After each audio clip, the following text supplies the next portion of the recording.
We are live, and we've got some early plays for you guys to PimpSlap for this weekend. My name is Nicholas Rome, joined here as always by Mr. PimpSlap POD himself. And we got one college game each, we got one NFL game each, and we got teaser time as well. I believe last week I went 1-1. I split out. I did hit a 205 with the Oklahoma Sooners money line.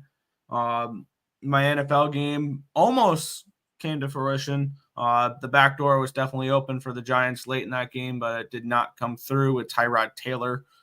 Did not have Daniel Jones getting hurt in that game. It is what it is, though. So a split out, but a plus 205 winner for me last week. Can't complain there.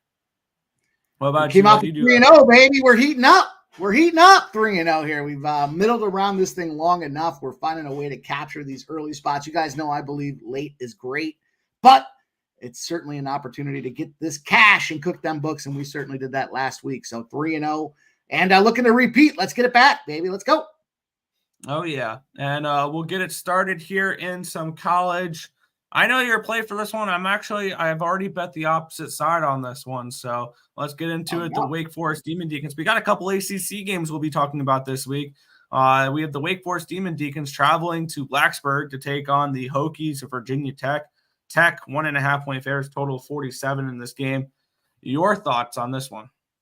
Yeah, man. Here's an opportunity for a little early spot here. It's a play tomorrow, so it's a little Thursday night action, right? But no, I'm sorry, it's not tomorrow. My fault. But nonetheless, I was thinking about the teaser here. But I get excited about this teaser stuff here. We're firing on teasers. But Virginia Tech for me, a couple of thoughts I had in this game. You know, first and foremost, conference home favorites when they're coming off a loss are running at a 44-12 clip. We passed through 0. We had a -1 Wake Forest open. Plus 1.5 now with 94% of the bets and 98% of the cash on Wake Forest.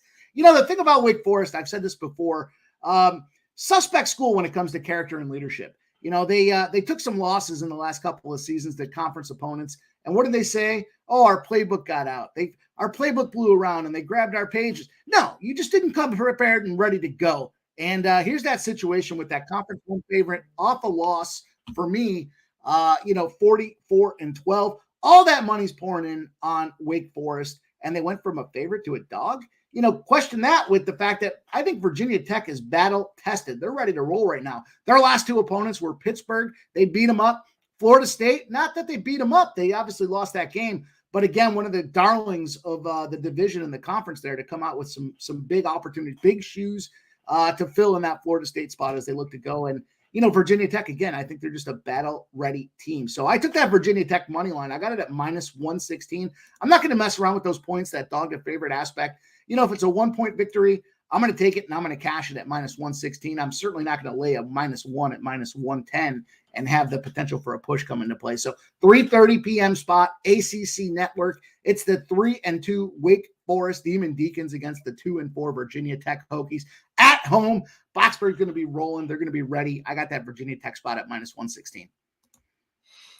Yeah, when I capped this game, for me, I have Wake Forest as a small favorite in this game for my projected numbers. So I saw a little bit of value there. I got Wake Forest at even money for this spot, and it's just purely a numbers play for me. I see a little over 2 points of value here with Wake Forest as a slight pick'em dog. So for me, it was more of just a price play more than anything else. And I'm not very high on this Hokies team either. So I took a small shot with plus money on the road with Wake Forest.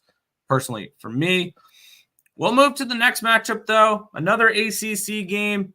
A team that I made a lot of money betting against last week versus a team that cost me a lot of money betting against last week. I bet against both these teams last week, and one went very, very well. The other one did not. I was live in attendance there when Syracuse went into North Carolina and got their ass kicked, which was not fun to watch, as I had a little bit of Syracuse plus 8.5 and a little on the money line there with them.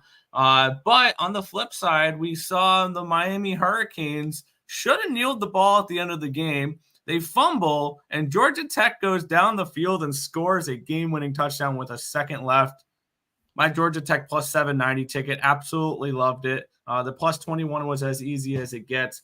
And the one thing that I have been doing a decent amount this year is betting against Miami. Now, it hasn't been overly beneficial so far this season, but I think that Miami is an overvalued commodity. And actually, this was one of the higher graded plays for me this week. And it's North Carolina laying the 4 in this one. I had this game more like an 8.5, 9 range. So getting this for less than a touchdown, I think there's some very nice value on these Tar Heels. So I am laying the points with North Carolina in this spot, fading Miami again. Some people may say this is a bounce back game for Miami. I don't think they're that good of a team. And I think this offense for North Carolina, led by should be a Heisman finalist and Drake May, is lethal. And I think they will be able to put up points in this game. I like North Carolina here laying the 4. The spread is the challenge for Miami. And, they obviously we saw last week, what a bonehead call. My initial thoughts when I looked at this game was Miami, the players were so irate, the defense and everybody was just mad about that play calling. And I kind of thought Miami's going to start out early, maybe first quarter, first half. But, UNC has been running red hot right now. They've got wins against SC. They played App State. They beat App State. They didn't cover against App State, but it was a loss. They should have lost against App State. They got it done at the end, though. That showed a little character and perseverance. Minnesota, they beat up Minnesota. You guys know how I feel about the PJ Fleckbank squad. They took care of Pittsburgh. At Pittsburgh was a big game, and then Syracuse rolling it down. So UNC's rolling, and I think it's a live bet opportunity. I like that second half look specifically for UNC. I am concerned that Miami kind of puts their kahunas on the line to start this game off after what happened. The coaches don't want to lose these players early.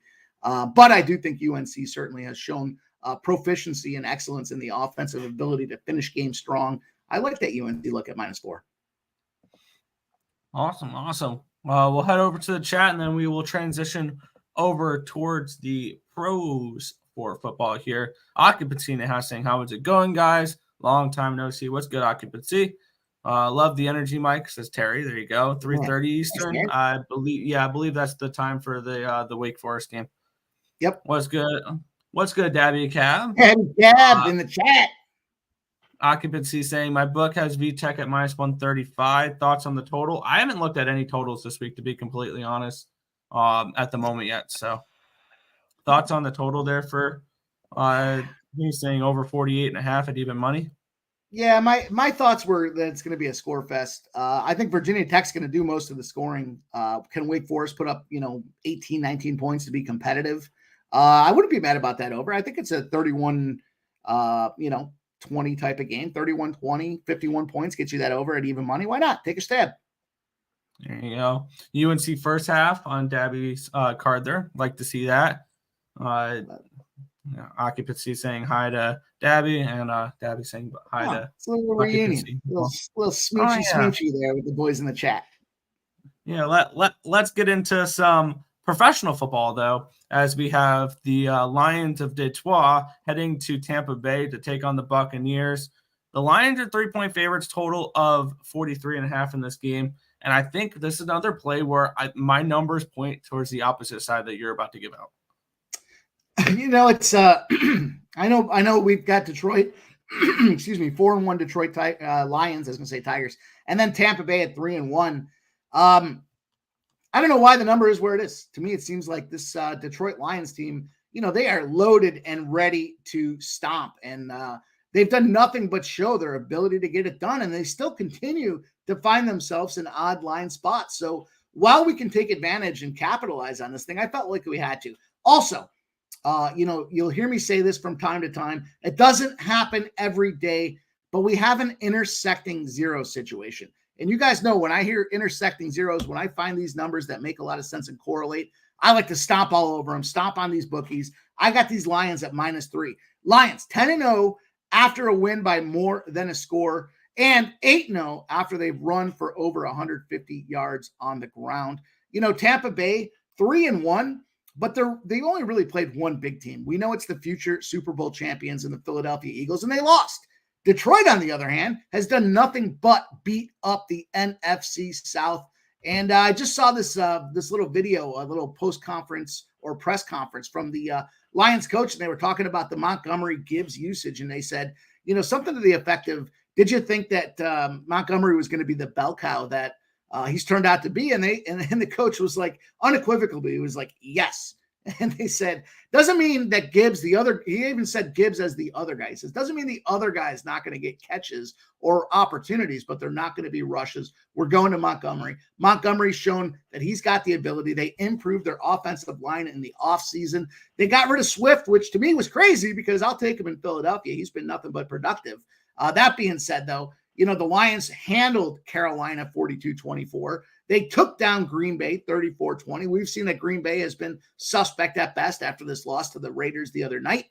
They beat down Atlanta 20-6. The correlation here to me is they have put up points and they have found a way to shut down that NFC South. On the other side, Shake and Baker Mayfield, to me, he's 3-1. He beat up Minnesota. He took down Chicago when they were in flux. They got beat up by the Eagles, and then they took down the Saints.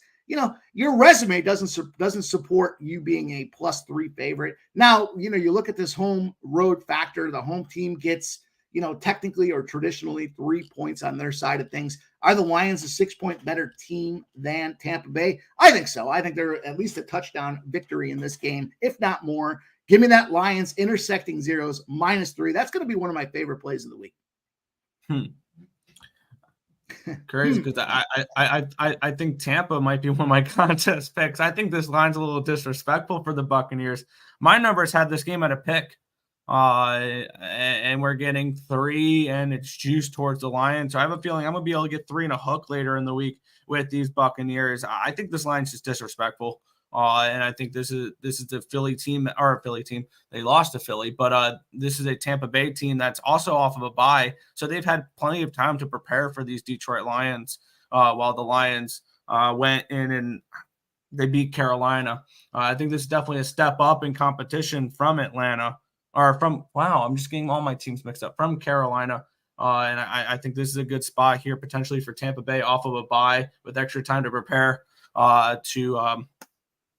to potentially cover this number, especially if I can get 3 and a hook to potentially win outright. So I'm actually going to be on the opposite side here for that. I got to say, I am not a Baker Mayfield fan. His ability to start out early is only a reflection of the suspect opponents he's played. We saw when he played real competition, he got beat down. And so for me, I wouldn't be mad at anybody taking Detroit in the first half. I wouldn't be mad at anybody going full game. First half, full game parlays, adjust that line. Take that little ticker where you can go into the game lines, adjusted spreads, move it all the way to the right, and just kind of see what that number gives you, because I don't think Shake and Baker Mayfield has a chance this weekend.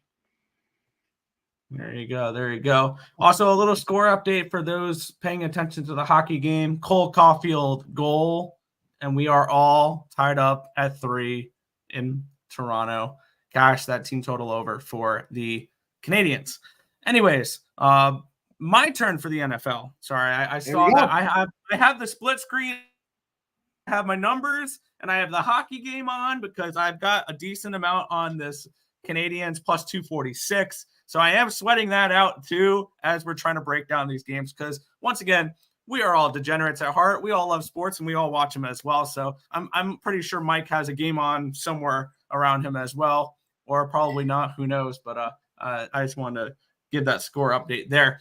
Shout out to the Phillies and shout out to Bryce Harper, Phillies' #1 son. Shout out to the Phillies. Yeah, I had them first 5 full game.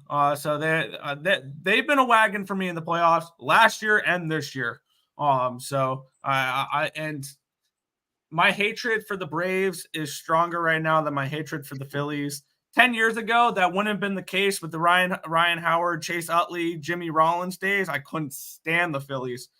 And I still can't stand the Phillies, but they're not as bad as the Braves. Anyways, we have talk about Philadelphia. We have Mike's Eagles in action here. They're 7-point favorites, total of 41 in this game.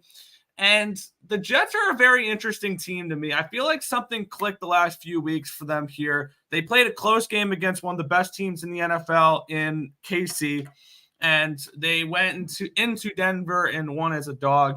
Zach Wilson finally had a halfway decent performance. And now they get Philadelphia. Philadelphia coming in off of a win in LA, and now they have to travel all the way back to New York. Now, granted, the Jets had to travel to from Denver as well. So this is a little travel spot for both these games, or for both these teams. But let me get my numbers up real quick here. I had this game at a 4. I think that this Jets team is a bet on team going forward. I was looking a little bit in the futures market for them here. For me, and I saw 5.5 wins at -135.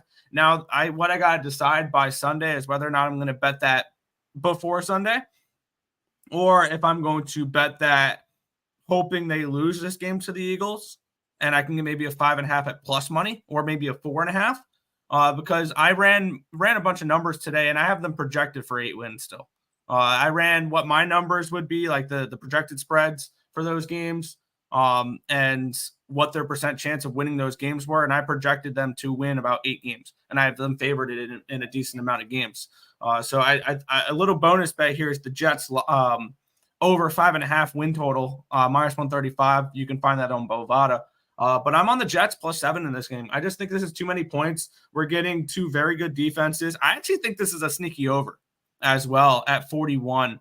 I think that the Eagles can be able to put up some points in this game. I think the Jets offense can put up some points in this game as well a little bit here. So I just think this is just too many points. I'm not saying the Jets win outright. Will I have a sprinkle on the money line? Yes, because they offer the money line to me, and I always bet the money line. You know this. I mean, this is why I get stuck with +800s, +700s, +600s during college football Saturday, because if they offer a money line, God damn it, I'm going to take it. So I am probably going to be on the money line here with the Jets. The Jets will probably be a contest play for me on Pub Sports. This is too many points in my opinion. I mean, I don't even know where to start. Let me start by saying this. Everyone that's saying Jalen Hurts doesn't have it this year has not looked at 2 things. One, the production that he's been able to produce over the last 3 weeks, coupled with the crescendo as they work to this middle of the season and look at real competition. You know, the New York Jets are one of those teams that's a lot of people don't realize that the Jets and the Eagles find each other in preseason every season. So as far as that travel factor is concerned, I kind of negated that saying, you know, they're used to going up to, MetLife Stadium and having that show. No. The Eagles played against the Rams last week in LA. That's the travel. No, I know. But okay. My point around that is that they play the Jets every preseason. So they're used to that, what the facilities look like. They're used to the hotel and accommodation arrangements. So as much as it's a travel spot, it's also a travel spot, as you mentioned, for the Jets against Denver.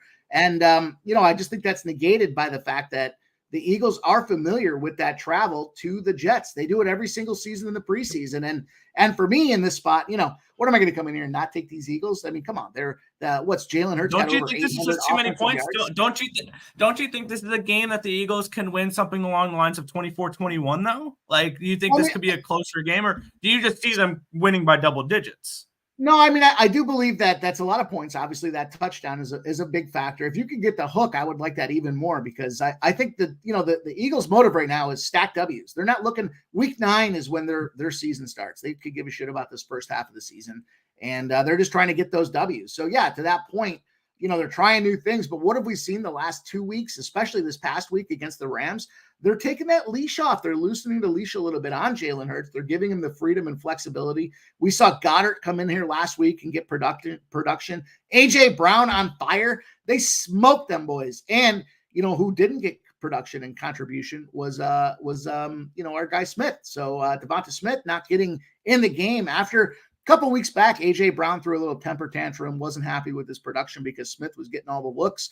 They've kind of transitioned over to A.J. Brown now. And now I think it's going to be a tough spot for the Jets, because they're going to have to stop not just A.J. Brown, Devonta Smith. Then they're going to have to add Dallas Goedert into the equation. Plus, you got Swift out there rushing. You got Gainwell doing the change of pace back situation. And now they've loosened that leash up on Jalen Hurts to go out there and run all over the place. It's going to be a tough spot for the Jets. If you can get that hook, I'd like that a little bit more. But I'm not going to come in here and tell you about these Jets. I mean, come on. It's my team. It's a hot city right now. The hot city factor is for real. Which with what you described there makes this sound like this is a sneaky over. At 41, I think this is a sneaky over, because I think they open up the playbook for Zach Wilson in this offense. Yeah, I think the Eagles will be able to score points as well. Yeah, a little 38-17 type of game for me is I like that overlook a lot. And you know what? 24-21. I said 24-21.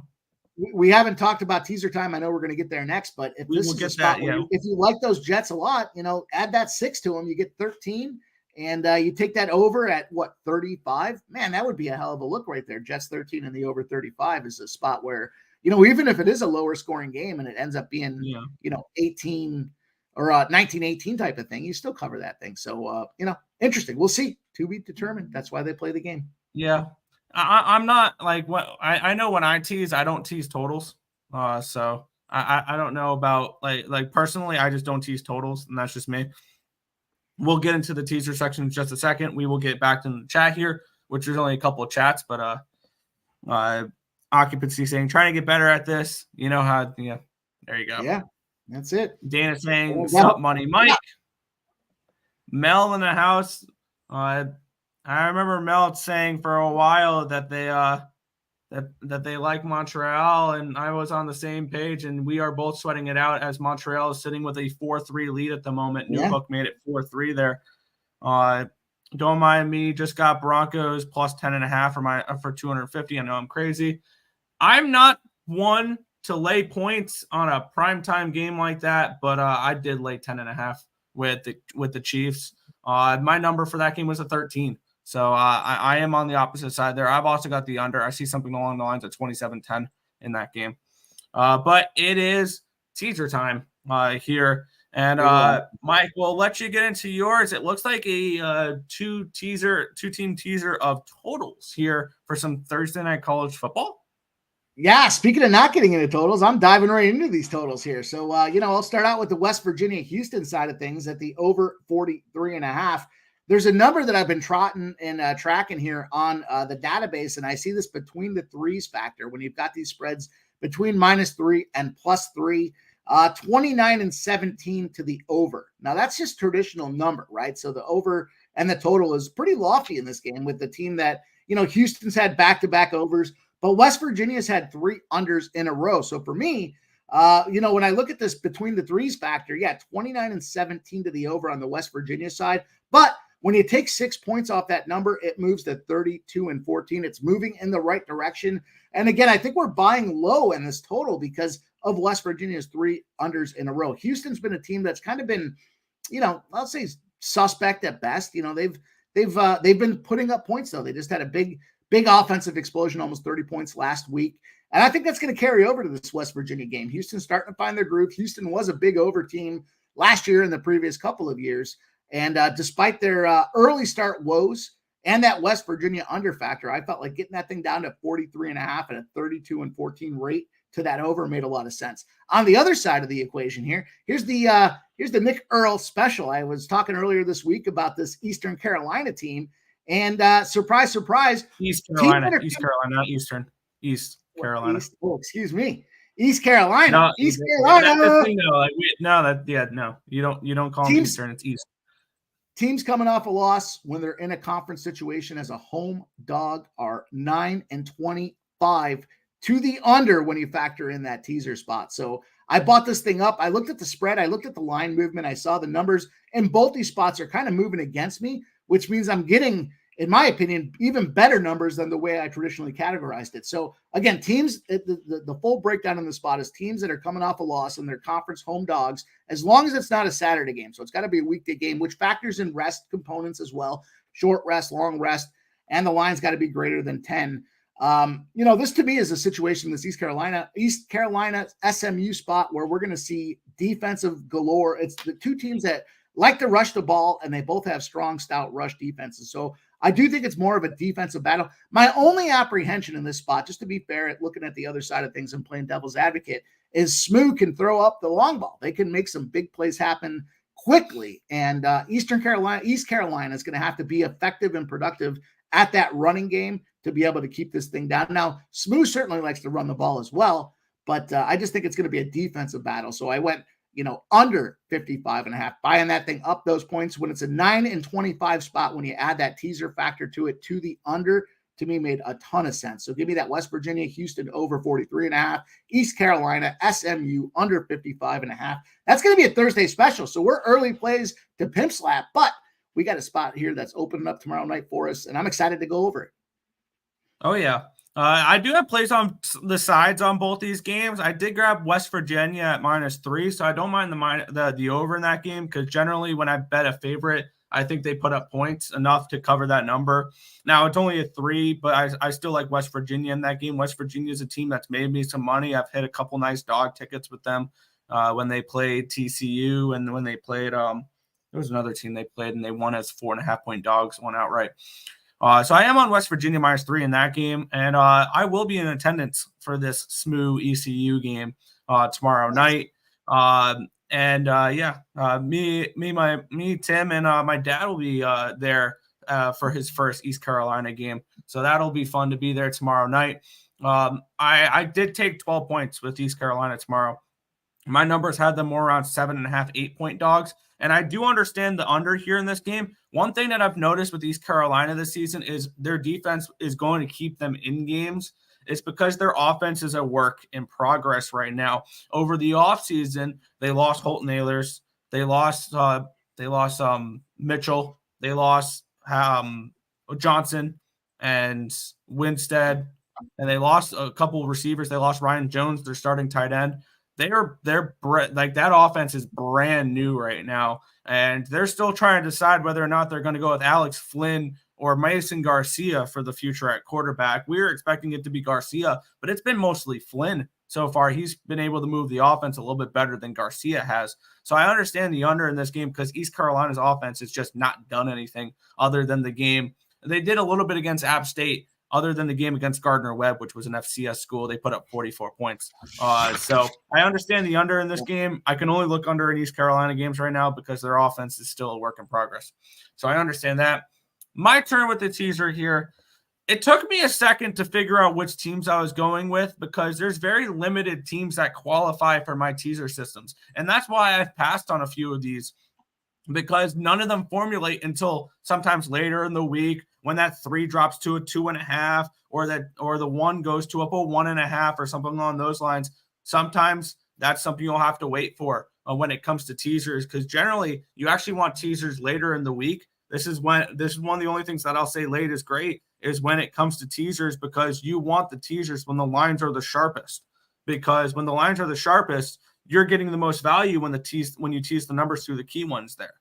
So for me, I grabbed the 8.5 here with the Bears. I wouldn't be surprised if this line drops a little bit more, end up with a little Vikings money line though.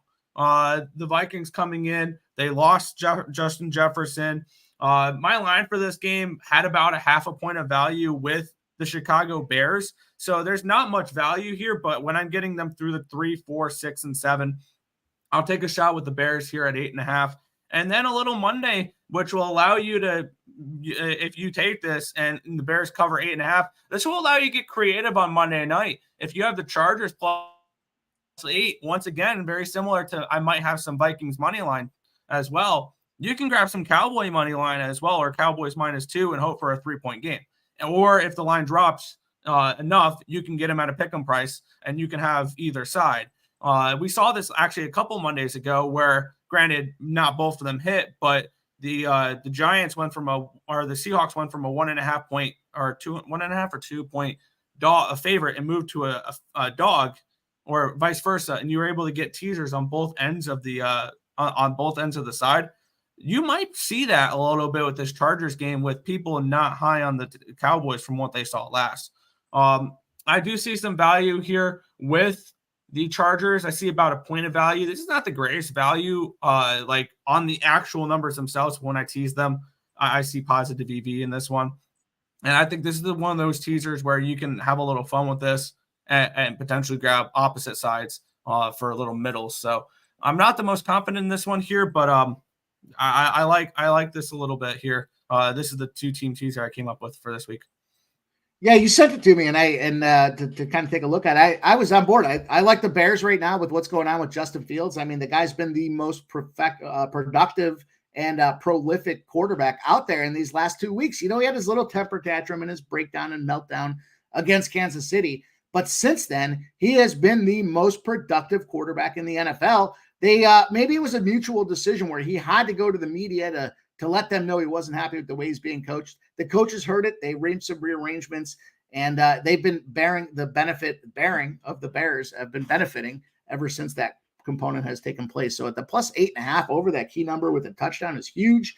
And then on the Chargers side of things, I think we're getting Austin Eckler back here as well. So the Chargers are ready to roll. They're healthy. They're ready. Minus Mike Williams. That's really never been a problem for the Chargers, though. Their wide receivers have been banged up and in and out of lineups probably for the last 5-6 seasons, maybe even more. So for me, I like that spot here. Again, you're getting that over that touchdown as well. So that plus 8 with the Chargers, I wouldn't be surprised to watch both these teams win outright straight up. Yeah, I agree with that one there. And I think there's some flexibility you'll have with this one as well. I was wondering why you were laughing during my breakdown, because I don't have the chat up when I'm doing my breakdown. And then I looked at the chat and yeah, I can see why you're laughing. Yeah, baby. It's the Phillies victory party stream, Razor. You know it already. Shout out to Razor Sharp Picks coming in here. Yeah, we'll get to his chat in just a second. Occupancy saying, well, he sees the Jets plus 13 and over 35 at plus 120. That's not a bad look. That's don't that teaser that we're talking about. Yep. Yeah. Dana saying PimpSlap Philly. There you go. Yes, sir. Had the Chiefs -3 versus the Vikings. People didn't like. I was like, what? Now I'm fading 75% of the tickets. Huh? Yeah. I was on the Chiefs as well last week. I was on the Chiefs in the under. Never in doubt. Totally did not sweat that game out. Kirk Cousins sucks. We're only going to go as far as Kirk Cousins. And the Vikings are not a good football team, and they're finally getting a taste of their own medicine, because I believe now they're 1-4 in 1-score games after going 11. Or no, 1-4 in 1-score games. Actually, no, they won by 2 scores against Carolina.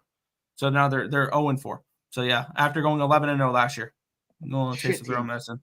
Yeah. Stop Geo. What's good? I bet the Chiefs on the road fade them when they're at home. Fair. I feel like that's the Astros too, because the Astros were such a much better team. Don't want to jump the gun. Canes and Leafs suck. Well, the Leafs are always the Leafs. And here's the thing: the Montreal Canadiens always give them a run for their money. As just a minute ago, the Leafs, or not the Leafs, the Habs scored another goal to make it 5-3 in that game. So we are currently sweating out that plus 246, up 2 goals there. Tim saying East Carolina, go Pirates. Yes. Yeah, there's the comment. Sorry, I'm late. Hey, I cashed the first 5 and the full game with the Phillies. I ain't mad at them right now. I can't stand the Braves. So I am totally fine with the Phillies taking care of business. Plus, also, I'm hoping I hope they finish this out tomorrow, because I did put out a tweet like 2 months ago, basically saying, putting this tweet here now, from the Braves get knocked down in the NLDS. So after this historic season, because I did that actually a couple months before the Bruins lost in the first round. And I actually put out a tweet like about 2 months before it happened. I said, it's going to be crazy. The Bruins go through this whole historic season and all that, just to lose in 7 games against the Islanders. I got the team wrong that they were going to lose to, but they lost in 7 games against the guys. So, but yeah. JPZ, what's good? What up, JPZ? Yes. 10-2. I thought playoff baseball was good. Yeah. 5-3 Habs. And are they actually? I have not checked the score. Am I going to be scared to see what this score is? It was New Mexico State smashing crap 14-0. God damn it. 14-0. New Mexico State. I'm on Sam Houston. That's not very good. But that is everything that we have for today. Anything you would like to or we got 2 okay, he says Canes. There you go. Yeah, 14-0. Oh yeah, we want to run this 3-0 back here. We're 3-0 after last week's victories. We're going to try to run it back again this week here. Spread it out over the gauntlet here. We got Thursday teaser time. We got Saturday college football. We got NFL with those Detroit Lions as well. I'm looking to go 3-0 here, and we'll go 6-0 on our last 6. Let's go. There you go. We got we've sucked. Go Avs, go. Come on, Astros. 3 more outs. I like the sound of that. The game is not over, and I'm sweating a plus 246. Do not pull this bullshit with me. I have family on New Mexico. Oh, okay, that makes sense. Over 6.5. Now that was an easy play there. The Habs team total over got there. So, but that is everything for today's slate. We will be back same time, same place next week, Wednesday, 9 o'clock Eastern Standard Time with some more early plays to PimpSlap. Good luck, guys.